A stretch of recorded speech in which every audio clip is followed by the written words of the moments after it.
Ya, halo selamat datang di Kongkoy TV. Ini adalah video reaksi gue ya atas press conference-nya Ralf Rangnick. Pre-match press conference Manchester United melawan West Ham ya. Jadi kita ngomongin tim news dulu ya. Banyak yang nggak available kali ini. Luke Shaw sama Aaron Wan-Bissaka masih out ya, cedera. Luke Shaw cedera, Wan-Bissaka ill katanya. Gue nggak tahu itu COVID atau enggak ya. Alex Telles sama Diogo Dalot udah pasti main lagi.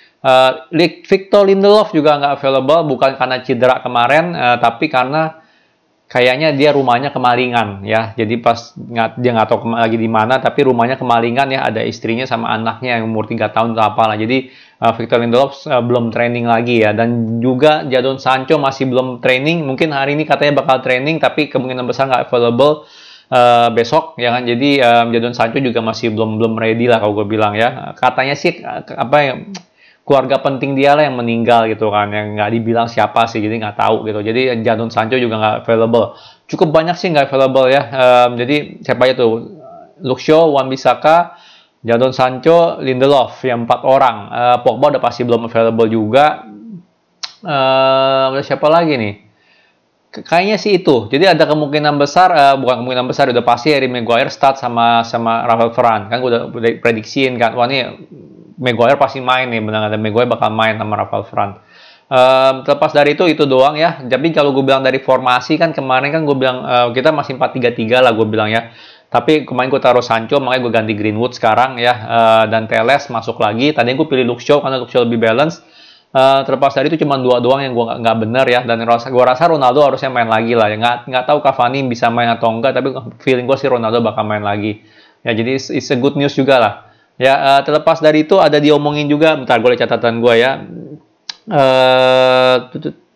Oke, jadi Sancho, Lindelof udah. Oke, dia ngomongin soal Dalot. Ada yang nanya soal Dalot ya. Jadi nanya, oh Dalot kan sebelumnya jarang main gitu kan, di under lo lagi sering banget main. Ditanya menurutnya Dalot tuh gimana dan di area mana yang bisa diimprove sama Dalot ya. Jadi basically sih yang dia ngomong ya, jawaban dia ini mirip sama, bukan mirip sih, sama kayak yang gua analisa tentang Dalot dan juga Alex Telles ya. Dia ngomongin berdua nih.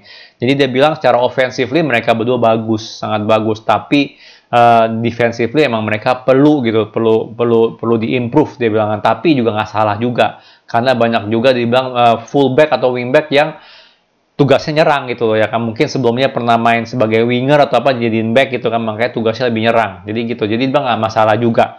Dibilang untuk mereka itu ada asetnya masing-masing lah kalau dibilang gitu ya. Tapi kalau gue bilang sih kalau mainin Telles sama Dalot harus hati-hati dengan center back ya, karena mereka berdua ya gitu sedikit liability lah kalau untuk defensif.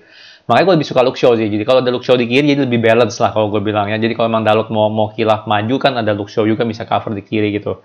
Jadi itu yang dibilang soal Dalot ya, menarik juga ya, pendapatnya sama kayak gue. Dia ngomongin juga soal back 3 ya, ditanya gimana dengan back 3 gitu kan. Dia kan ditanya, sempat ngomong kan si Ralf Rangnick di press conference lawan siapa gitu, pengen main back 3 bener nggak? Dan dia bilang, si Rangnick bilang harusnya sih nggak masalah untuk Manchester United main back 3 ya, dengan kualitas back 3 yang kita punya ya kan. Rafael Varane, Maguire, Lindelof bener nggak, dan juga Bailey dan Phil Jones ya. Lord Jones ya. Jadi Lord Phil Jones. Jadi dia bilang harusnya sih nggak masalah kita main back 3 ya. Dan satu hal yang menarik dari ngomongin adalah dia bilang ya, Manchester United harus bisa main di banyak formasi. Itu penting banget dia bilang. Dan dia bilang kalau emang available-nya siapa, kita harus bisa merubah formasi ya. Dan tentu juga lah dia bilang ini harus latihan dulu gitu kan, harus latihan dulu dengan berbagai macam formasi ya. Kelihatan sih kayaknya sih dia belum ketemu formasi yang tepat banget ya untuk Manchester United. Kalau gue secara pribadi kurang setuju kalau kita setiap match harus berubah formasi ya. Kayak sebelumnya kan Ole pernah kayak gitu kan ya, terlalu bereksperimen, setiap match ganti lah 4-4-2 diamond apalah bla bla bla. Nggak salah sih gitu, nggak salah. Tapi menurut gue kita harus ada formasi pakem gitu, yang dimana semua orang ngerti cara mainnya gimana ya.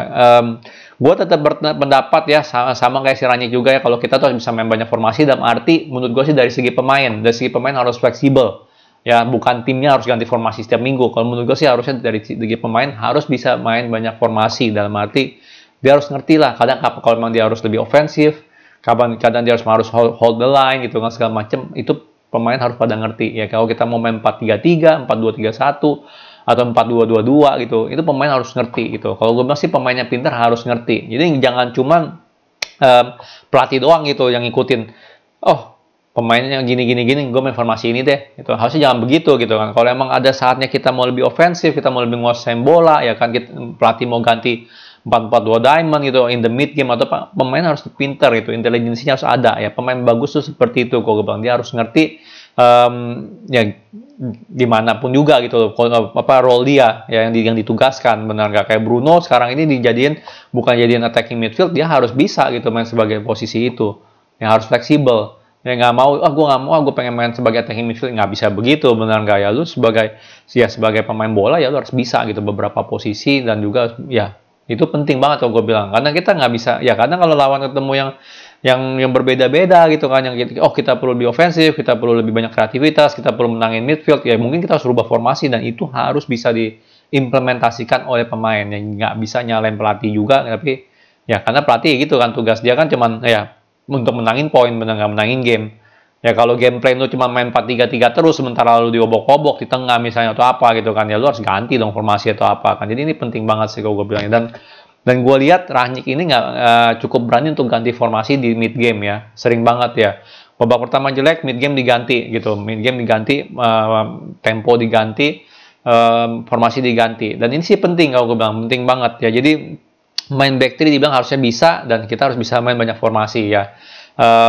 Tetap gue bilang sih harus ada formasi yang paten, tapi gue setuju sama kata-kata dia dalam arti pemain harus bisa adaptasi juga dengan cepat ya. Berbagai macam formasi lah, karena kan kita nggak tahu battle-nya gimana benernya. Di setiap match bisa aja beda-beda ya, tapi bukan berarti kita nggak start dengan formasi yang sama gitu setiap game ya. Terus yang terakhir dia ngomong itu, ada yang ngomongin tentang Ronaldo, makanya gue tulis ini bukan Ronaldo FC ya. Dia sih bilang harusnya dia nggak perlu gembor-gemborin gitu kan ya soal insiden Ronaldo kemarin gitu kan. Karena gimana pun juga ya Ronaldo is a big name di belakangnya, dan banyak juga penyerang atau pemain yang bersifat nyerang tuh nggak suka untuk diganti ya kan. Dia ngelakuin itu semua untuk ya biar kita menang ya. Jangan sampai ke Aston Villa, kayak gue bilang kan sebelumnya, jangan sampai ke Aston Villa gitu, lu menang 2-0 tiba-tiba di comeback 2-2 kan, itu kan males sih begitu, benar nggak ya kan. Gue sih mendingan Ronaldo keluar gitu kan, mendingan taruhin siapa kayak yang lebih bisa defense kalau emang kita mau pertahankan kemenangan gitu kan. Itu penting ya, penting banget. Apalagi udah menang 2-0 sampai kena comeback kan, itu kan berarti kan ya parah gitu kan, menang ya kan, parah. Jadi kalau gue sih gue selalu udah ngomong ya sebelumnya, menurut gue sih kita bukan Ronaldo FC. Ingat ya, walaupun Ronaldo tuh legend dan gue sangat hormat banget, gue sangat senang banget ya ada di tim, tapi bukan berarti kita harus mainin dia terus 0 sampai 90 menit, benar nggak? Dia kan bukan Ronaldo umur 27 gitu, ini kan Ronaldo umur 37, benar nggak ya? Jadi ya dia harus tahu diri dikit lah gitu lah, benar nggak ya? Dia jarang defensive rate dia aja itu kurang bagus, benar nggak? Terus dia masa marah-marah karena dia belum ngegolin. Ya itu menurut gue sih itu ya Ronaldonya aja yang egonya terlalu tinggi. Sorry aja nih buat fans Ronaldo, tapi gue nge-backup Rangnick banget ya, dan gue selalu bilang ke kalian kan, ini bukan Ronaldo FC. Ya jadi kalau Rangnick ganti Ronaldo untuk Maguire biar lebih bisa defensif, biar lebih aman ya, kita dapat 3 poin. Please do it gitu, kalau gue bilang sih, please do it ya. Apalagi kita udah menang 2-0 gitu kan, bukan kita baru menang 1-0. Kalau menang 1-0 kan ganti Ronaldo untuk back kan rada berbahaya gitu kan ya, benar nggak ya kan, karena kita mungkin tiba-tiba kecolongan gitu atau apa kan ya. Jadi kalau udah menang 2-0 mau Ronaldo diganti sih menurut gue sih fine aja, nggak perlu big deal lah gitu, nggak perlu big deal harus nyenengin hati Ronaldo gitu kan, yang ngapain begitu, benar nggak? Dan gue sih setuju banget sama Rangnick ya. Rangnick ini berarti ada karakter orangnya, nggak takut gitu kan ya. Karena banyak memenya kan, memenya dulu ya pas zamannya Ole takut sama Ronaldo kan. Jadi gue lihat sih Rangnick cukup tegas, dan ini penting banget ya, penting banget punya pelatih kayak gini, dimana dia berani gitu loh, benar nggak tunduk sama pemain. Yang penting adalah hasil, itu gue setuju banget ya. Paling itu doang sih yang penting dari press connya Rangnick ya. Yang pasti kita banyak yang nggak available, tapi gue tetap positif sih ya.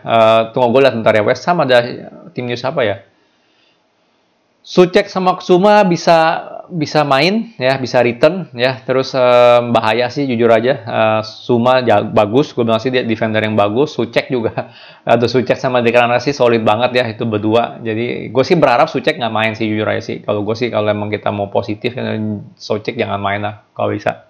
Algeria dan nih losing for the coast, sideband Rama ya nggak gitu ngepek lah kayaknya sih. Okbona. Jadi paling itu ya, Sucek comeback from COVID. We're not quite sure if he's ready. So we need to try. Oh ya, jadi masih mungkin lah. Sucek kena COVID, jadi belum tahu dia bakal main atau enggak. Tapi gue berharap sih nggak mainnya. Kalau nggak main sih gue lebih optimis lah kita bisa menang. Ya, mainnya nih besok ya, antar malam lah. Berarti ini gue bikin hari Jumat malam ya. Berarti ya besok lah dia bakal antar malam bakal main kita. Gue bakal live lagi sebelum match ya dan setelah match ya untuk ini ya, untuk nge-review ya. Oke, gue udahin dulu ya. Kalau suka jangan lupa like, subscribe, and thank you for watching.